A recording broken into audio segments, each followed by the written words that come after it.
Uh, Hi, I'm Tim Howard, and I've got a really special guest today, Nico Palmu from a town in Finland called Hamina. He is the IT manager out there, and they've done something radically different that I'm just super impressed with. And I think everybody needs to hear this story. If you're in the IT world, I really believe this is going to transform, like they're at the cusp of transforming how IT is delivered, not just in Finland, but really across the world. And I don't say that lightly. I think what I see that they've been able to accomplish, improve, they've got some proven track record now, is really where a lot of IT teams are going to go for two reasons: to cut costs and to secure their environments better. And there's a lot of other advantages we'll talk about here in a minute. But welcome, Nico. We're glad to have you here. Thanks. I'm glad to be here and a little bit humbled to be here. Honestly, you may not feel it, but you're a rock star in my world.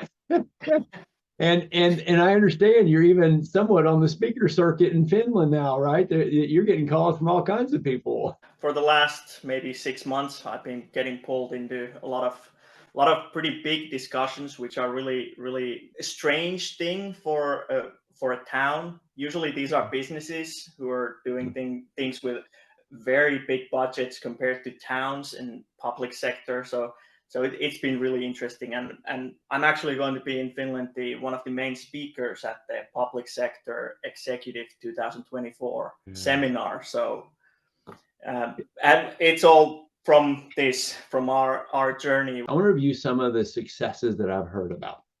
So one of those is to be able to enable access to especially legacy systems from virtually any network. I mean, that right there is one goal that companies have, and you've got like all these other things that you've achieved.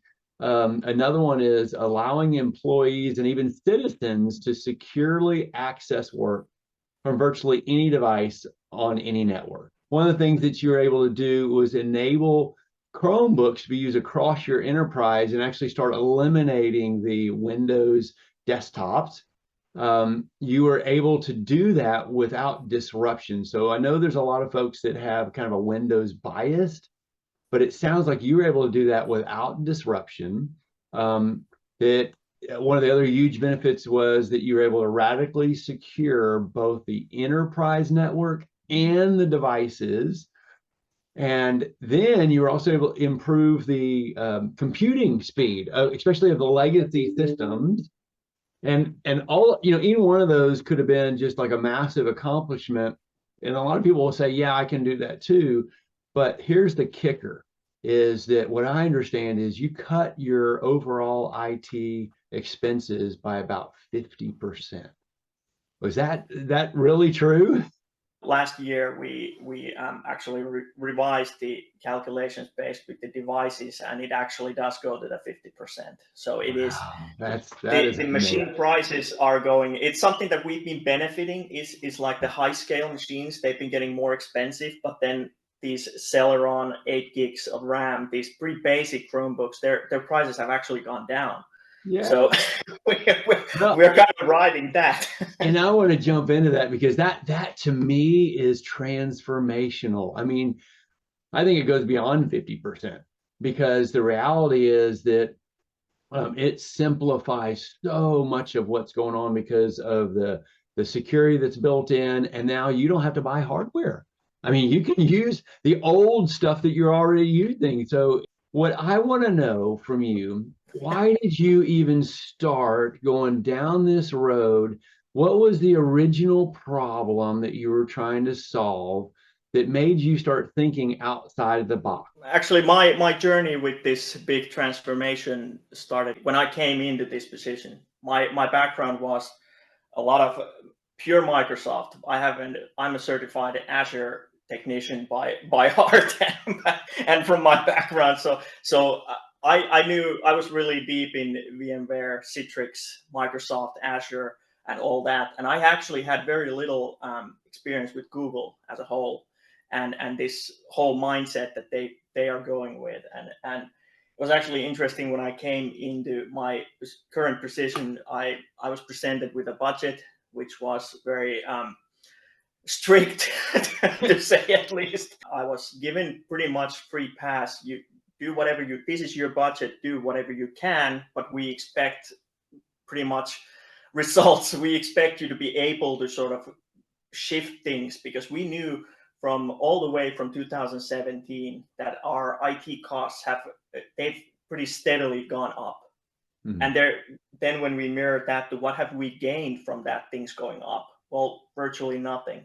It's all coming from different IT service costs, which have been getting more and more expensive. And we've been basically beating up the dead horse that it's not producing anything more, but we're just piling more money on it and hoping that it might one day. I told my team, there are no stupid ideas. Let's boil things down to the pretty basic principles. None of you have to be an expert in any of this. Just lay it out. And we actually just took in different services that we have, and we all asked the question on each of the service: why do we have this? Why is it built this way that we have it? And then we asked the same question on every single service, and we kept asking it till we got an actual answer that the whole team agreed on. What a great exercise. It actually showed out really, really huge problems with just pretty basic processes that we've been doing for years. And then we started sparring with each other. How do we implement Chrome OS? Where does Chrome OS come into picture in this all? And we actually, with my team, we jumped into Chrome OS purely as the first enterprise users in our environment. And so we got the really bleak picture of where we are now, and what can we do? What are we missing? What is the... You were a Windows shop beforehand, right? Yeah. And I actually had to personally take a really, really hard deep dive to Google and their Google Workspace, Google Cloud. And by that time, by the end of 2022, it became pretty clear that without any kind of virtual aspect, it's not going to work. Chrome OS by itself will not sort of carry us anywhere, since we knew we had legacy systems. We had these very specific needs that need to be met, and we can't do it simply with Chrome OS. So you evaluated some virtualization technologies, right? Yeah, we had really interesting conversations. I was probably one of the first to raise the question, why do we need AD? And I was told, the first answers I got was that you just need it. And I said, what if we have Google Workspace and our users are there? What then? We started testing out, hey, we can do what can we do with Google Workspace? Is this going to carry us anywhere? Can we live with it? Does it answer our need? I was told that, hey, you can have with AD, you can have basically unlimited amount of possibilities. Then I asked the question pretty much in everything regarding Microsoft. My question was, why do we need this? Is this scaled to our need or not? And because that's basically where the price came from for us, was the fact that we're scaling to something that we never use, we never need, we're never going to use, but we're still riding on that same billing, and it's pretty much strangling us totally. And pretty clear picture for me that we don't need an AD. Absolutely no need. Everything from custom attributes to different syncing techniques, different integrations, it's all there. From that point on, we shifted our focus. What can we do to lift away from the AD? We tested at the same time in the background. We tested different virtualization techniques. I had a really long background with VMware, with Citrix, so I knew from a get-go that those are no-go. I knew that the footprint is going to kill us if we... Yeah, so why were those a no-go? Because that's the standard for most people in virtualization, right? Having hypervisor and having all your Citrix and VMware servers and all that stuff in the background. Yeah, it was pretty clear to me that the footprint of those choices are going to essentially stay the same. Things are not going to change. It's just going to be pretty much the same of what we had, and it's not going to bring us anything. Expect the expenses will follow us no matter if we have Chromebooks or whatever the endpoint is, if the core is still the same. So I started sparring with my team about it. What are the different ways to lean this out? How do we make sure that even the core systems, the core templates are so lean that it's like how can we limit all this extra stuff? What I fell in love with absolutely was the core system. Everything runs on containers, everything is lift and shift. So it's really low maintenance. It's been amazing ever since. And so your early pilot, what were the early realizations? I'd say the biggest one was I had heard and I had used containers before, very little. So I knew the concepts, but I had never really sort of used them in a production environment. I didn't really think about them at all. And now when I was presented that, hey, our whole system rides on containers, even the template background machinery is containers.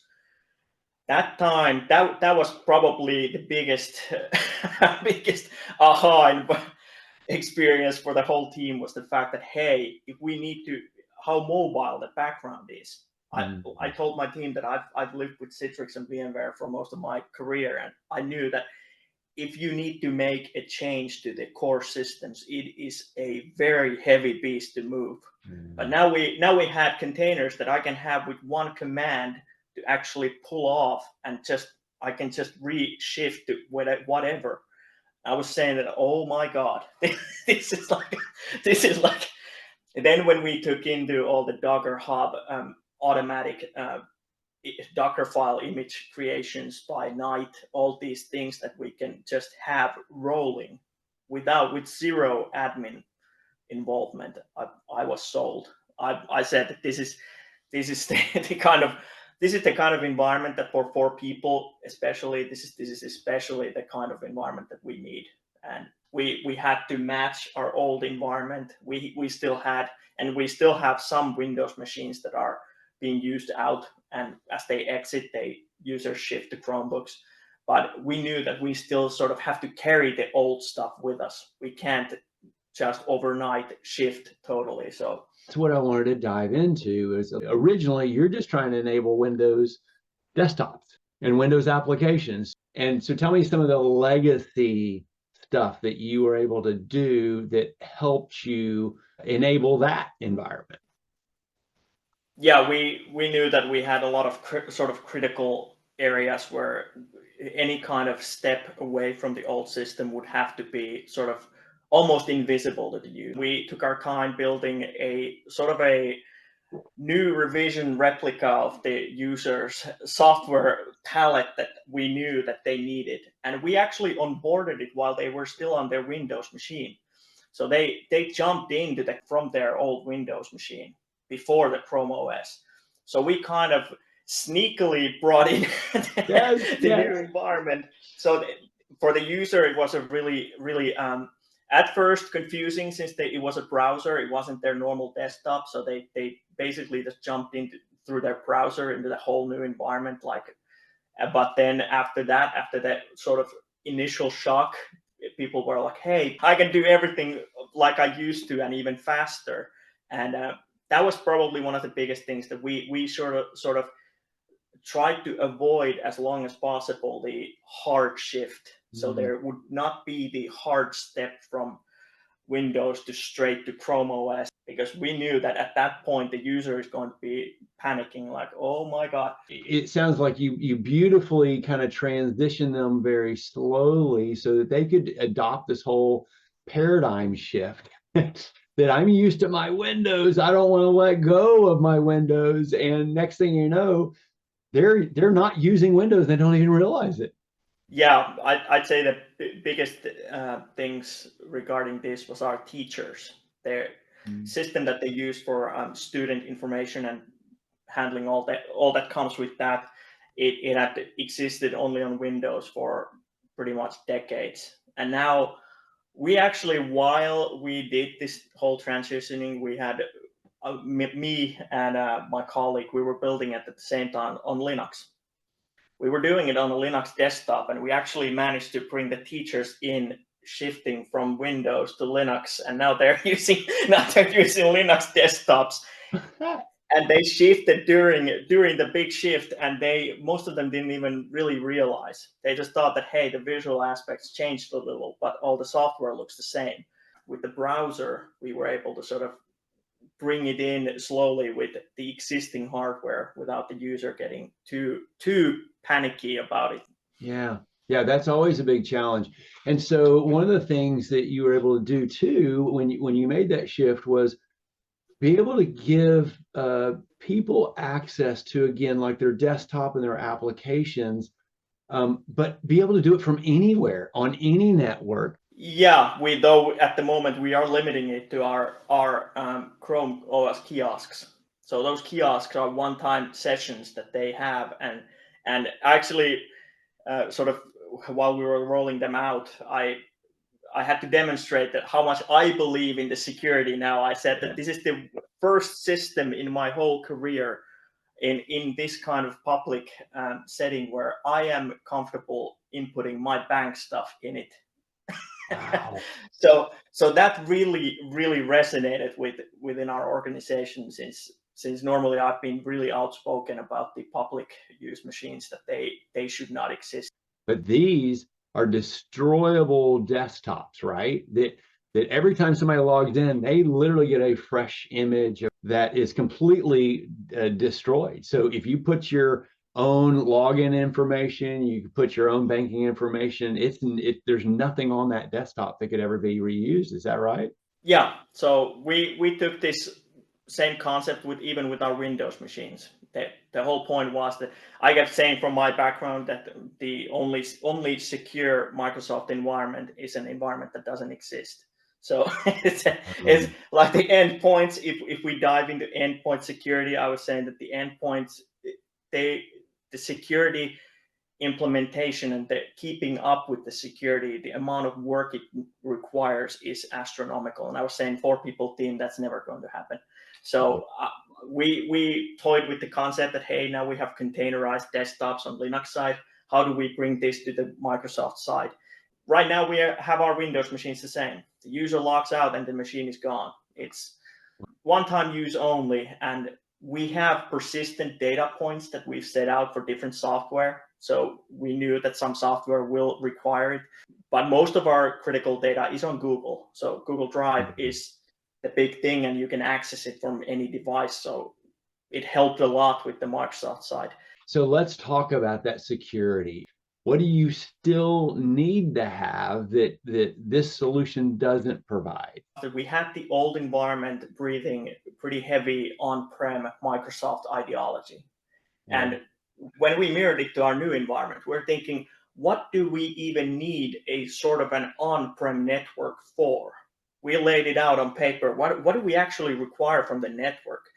And pretty fast, it came clear that all our devices only want to go outside, or they want to go to our Google Interconnect, which is the sort of our private pipe to the Google data center. But it kind of changed the whole ideology on what the network is. So we didn't really have to make an open on-prem network. We kind of laid out, hey, what do we need? Some routes that we need to route traffic to the Google Interconnect, but mostly data just goes out. So it was kind of maybe a little bit of a zero trust concept, where we don't trust any of the devices to talk to each other. On your devices, are you using any antivirus or any endpoint protection of those devices itself? No, the Chrome OS devices are completely by themselves, and our anti sort of sort of a big brothery type of system that we have in the background. We utilize Darktrace. Yeah. So we onboarded Darktrace pretty early on in 2023, and we saw that with our cloud only outlook on everything and multiple tenants, thousands of user accounts, how are we going to realistically handle this in any way. So we POC'd Darktrace, and it was pretty cut and dry from that. It was pretty much sold the moment we went through the POC, because it answered into every single question. It ticked every box that we needed ticking. It looks at our device management. It's following our user accounts. It doesn't care about the network, because the user theoretically can use every service that they have from the company from their home. It needs to follow the user. It can't follow the device. The device can be whatever. So it was kind of a big shift in that ideology too, when we looked at our old legacy environment, where it was all these antivirus clients, and then centralized the management to that and things like that. So Chrome OS gave us a lot of freedom with this, since they are by themselves so secure, at least for now. If you need to keep adding security layers, it means that the core is not okay. Like when we were planning out with our environment, was the whole fact that, like I pointed out, was the attack surface minimization. When you minimize, you cut it to the absolute minimum. You don't have to have 60 people sitting and looking at a SOC screen and looking at logs and panicking and what happens. It doesn't matter. There's no attachment to anything. If the machine is compromised, so what? It can't do anything. The user logs out, the session dies out, and that's it. With Darktrace, we've been able to even go deeper. We went to the API level, where we can, with Google Drive, we can have user accounts specifically looked at and limit the sort of a chance where you could theoretically, with an API, you could start encrypting files from Google Drive. Well, we went with Darktrace, we deep dive into the API, and we look at the user, how they normally use it. Well, normally they use it through Chromebook. The API calls look exactly the same every time. So we were able to tell Darktrace, hey, this API call, if the call looks anything unlike what this looks like, user gets frozen. I find it really disturbing even to hear that we're still having security teams looking at server data, looking at server files, looking at things like this. Like we're still doing what we were doing like 20 years. Like I've been saying to my neighboring cities, that it doesn't mean that you need to shift everything to Google. Just think different. If you want to use the Windows desktop or laptops, fine, but just look at this. Just even from a Windows standpoint, even if this Windows laptop, think about what you could do. Think about how much of the admin work you can eliminate, how much security issues you can eliminate. So what if the Windows machine gets compromised? It doesn't. You don't even need to be on a current version of Windows anymore. No, yeah, that's exactly the point, that you can be whatever. We're testing next week, I think, building a sort of a access hub for our local water utility sector. They've been using endpoints with VPNs, so every endpoint is basically a danger spot. So now it's a locked out system where they can't access internet. They can only see and access, monitor the water stuff from within their building, from within their own work environment. So that's like I like to call it extremely secure, because it means that their device needs to be compromised, their user account has to be compromised, and then they still, even after that, they need to know where to go. Within your environment, you've been able to eliminate a lot of older technologies, right? I mean, sounds like you eliminated Citrix, VMware, hypervisor environment, antivirus, those kinds of things. What else have you been able to extract from the environment that now this solution solves? I'd say, like with the network, we were able to eliminate the old network style of opening ports. A lot of ports that Microsoft and the on-prem environment needed to talk to each other. Even the clients themselves needed to sort of talk to each other and see each other. And we were able to eliminate that totally. We just need internet access. That's it. They just won out. So that was one of the biggest things, that even if theoretically one of the Chromebooks would get infected with something, it can't touch anything, even though it's sitting next to 100 machines. It doesn't really get to talk to them. so that was the sort of at the attack surface, if you want to call it. It was eliminated and sort of contained. We were able to pinpoint things with service accounts and things, so that Darktrace, for instance, has a really clear view of what's happening. And if that service account, for instance, gets compromised, it does one action beyond what it normally does, and that's it. It's game over for the account. So that it's nicer to shoot fish in a barrel than in a pond. So yeah, that's a great analogy, because when you think of, at least the numbers out there show 85, maybe 90% of attacks happen at the end user device, and you've just removed that out of the equation. I mean, are you confident that you've removed that out of the equation? Yeah, I'm pretty confident. We've been looking at the numbers, and are just these security issues regarding endpoints and user accounts, ever since the shift, they've dramatically lowered. Like, this used to be an every year kind of report going through, how did this happen, and diving into it, and there's this port, there's this service that is basically a stepping stone for bad stuff. We kind of took the whole part and straight into the trash.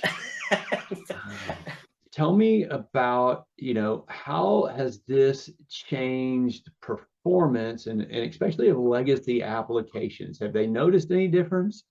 Yeah, I'd say the first comments that I got when more and more people were onboarded, pretty much the first comments were, how can this be so fast?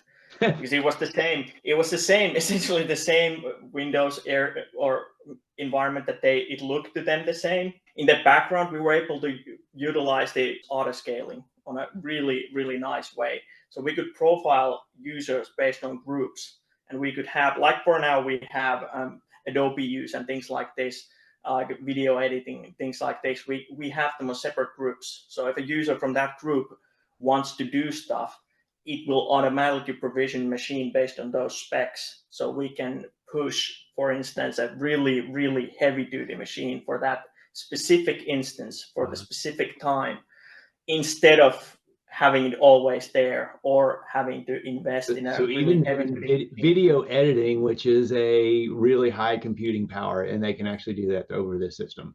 Yes, and it's something that we actually initially started we were just toying around. How can we do this with auto scaling? Hey, how fast is this going to be if we just dump 50 cores and 200 gigs of RAM? How is this going to push through like doing a 2K video?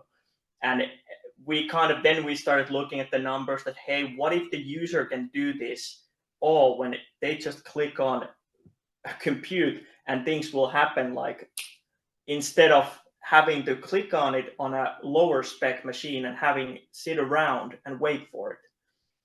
So we grasped on a whole different performance thing by a little bit, even by accident. When we're looking at the auto scaling possibilities, we started thinking that, hey, how much do our users sit on waiting around the machines to do this stuff? What if we can just have, for this instance, the machine be like a burst speed? You just click on compute and it's like, bam.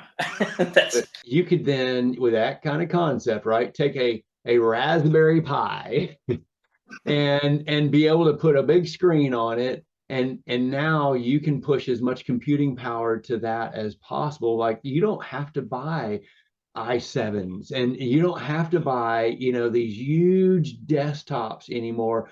All of that can be offloaded to a $200 computer that gives you a browser. Yeah, I've been saying to my superiors that now we are at a place where our students, with their even less than 200 euro Chromebook, has the same security, the same computing power all across our organization. We all have essentially the same computing power at will from our closest data center from Google. It's in our, literally in the fingertips, And this was actually a funny thing. I was earlier this week. I was in a meeting with a couple of Microsoft representatives, and I have to say I got a lot of strange looks when people are using Surface tablets and like Surface machines, which are essentially pretty expensive stuff Yeah. compared to normal computing. And I took my Samsung S24 and I plugged it into the screen with the USB-C and my wireless mouse, and I was actually doing video editing with my phone. people were freaking out about the fact that how is this possible? How are you doing this? And then I had to lay it out that, hey, we're doing this, and this is something that we've been working on for the past 2 years, and it's finally here, and we're doing it pretty nice. And this is actually something really nice for our workforce, since right now they can essentially use their work phone for absolutely everything. They don't need the Chromebook. The Chromebook is just a device that we enable the users to have, but it's not a requirement. I can use even my personal phone to do everything. Only thing that I need to is sort of identify myself with my corporate ID and all that. But I have the same computing power. I don't really need all these fancy toys.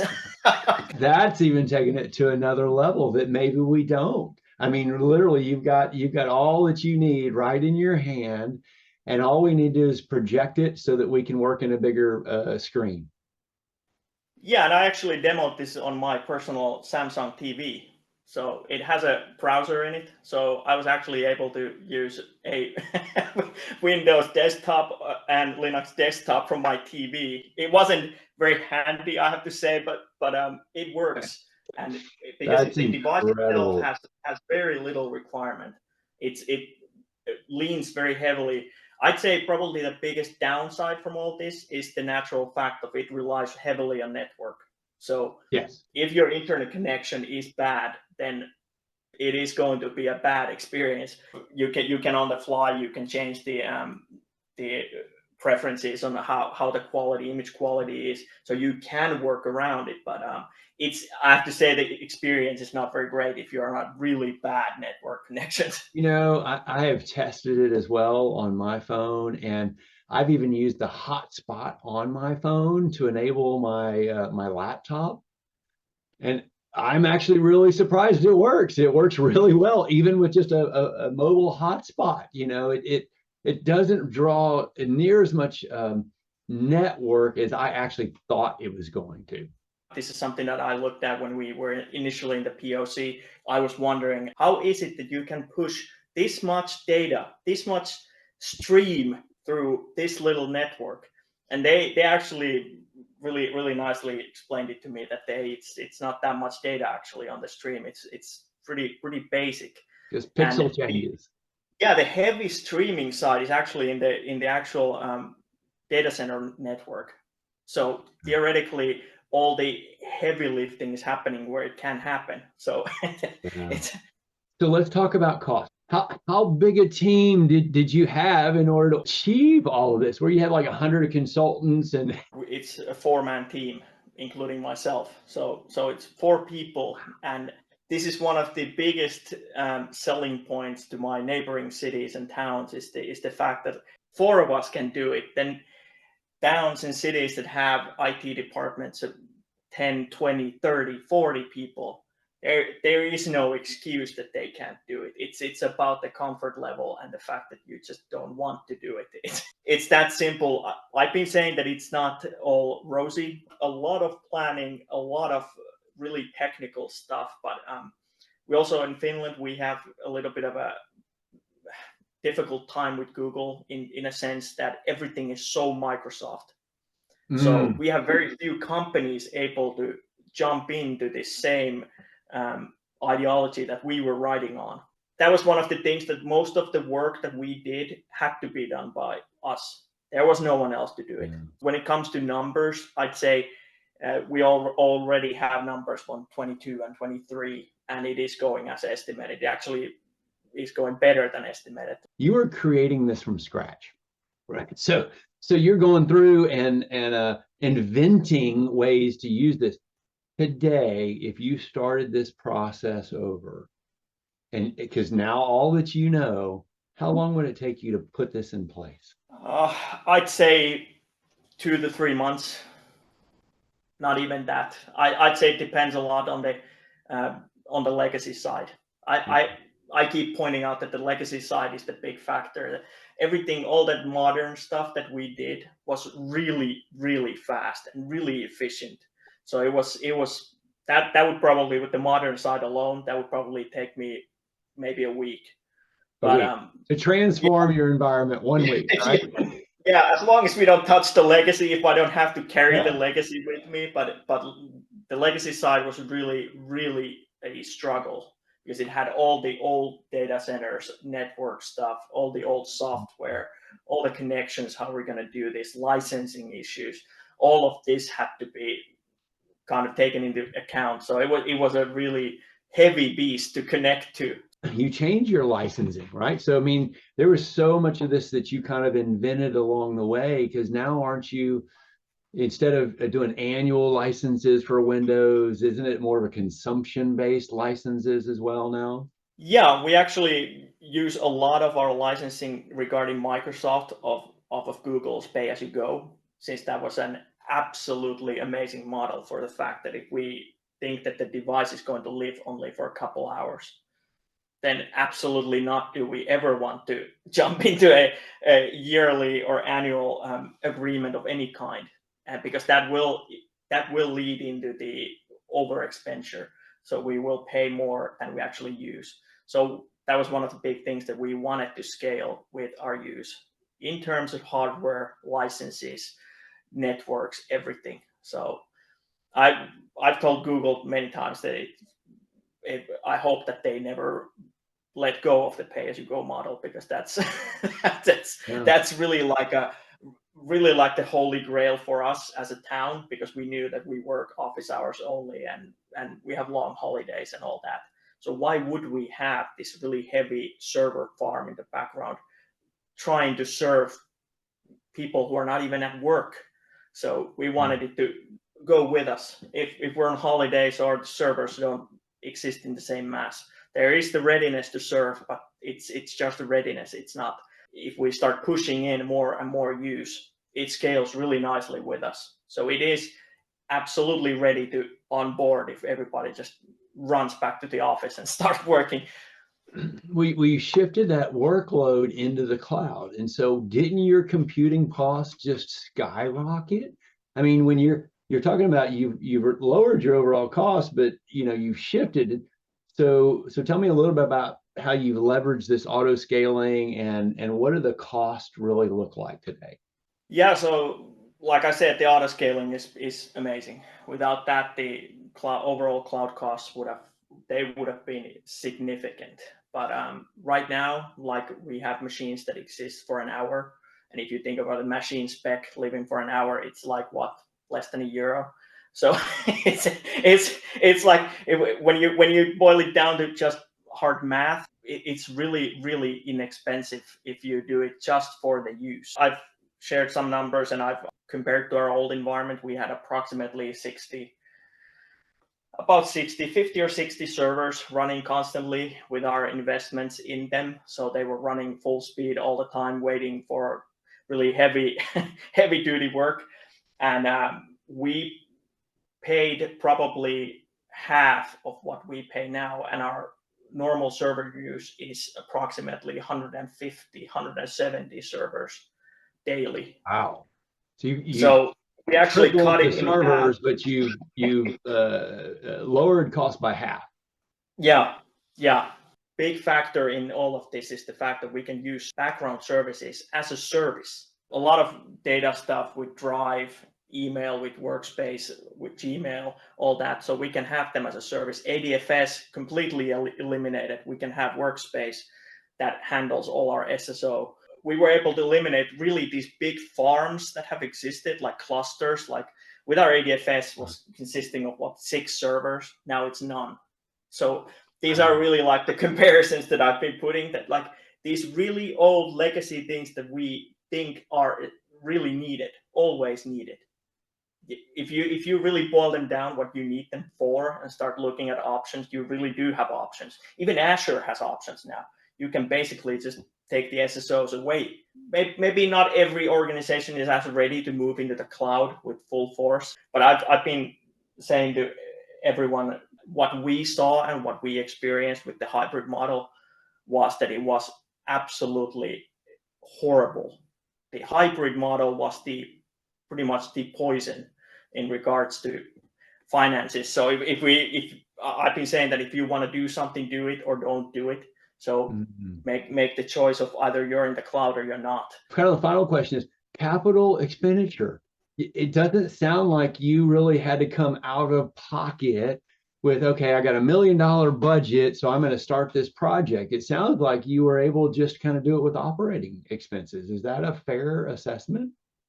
Exactly. So basically, I had the budget that I had. I knew from a get-go that we're not going to get any extra money for it. So we had to work with what we got. And as we went ahead, of course, we did a lot of work initially with getting rid of some legacy systems. How much money did you free up that can now be used to offer up better social services? For now, for this year's budget, for instance, we lowered our IT costs about 400,000 euros to public services elsewhere, away from the legacy support, and that's starting third year of our journey. So one thing that I'm hoping I can bring to the table is that because of all the stuff you've done, can we help them like radically change how they deliver their services, which elevates the level of service, but dramatically reduces the cost so that they can offer up better services, right? I already offered to the local hospital here or the healthcare sector here that I could put up a demo for them. It takes me like an hour to have them a demo that they could have with a Chrome OS device that they could log within their own system. Yes, that they could in log their own into system, take an hour, and you can actually have access to it. Yeah. I was saying that it's so straightforward with modern tech that I don't know, it's appalling at times to see how little things have really progressed. And I will tell you, the biggest challenge that we come up against are folks that are just comfortable in what they're doing today. They don't want to make a change because they don't want to make upset the apple cart. They're afraid of the users. They're afraid of the impression they're going to, and they don't want to step outside of the normal, this is how we do it in IT because we've done it that way for 20 years. And that's what I applaud with you and your team is that you stuck your neck out. You're saying, I believe we can do this different. And I loved how you had analyzed all of the applications up front. And you said, why do we need each one of these things? And you started eliminating things. And what are the new possibilities, the brainstorming that went on, and just radically thought differently about how you deliver technology. And Nico, I'm telling you, I think you're on the cusp of literally changing how we deliver IT, not just for municipalities, but for corporations, universities, hospitals, governments. And you can reallocate that money to better resources.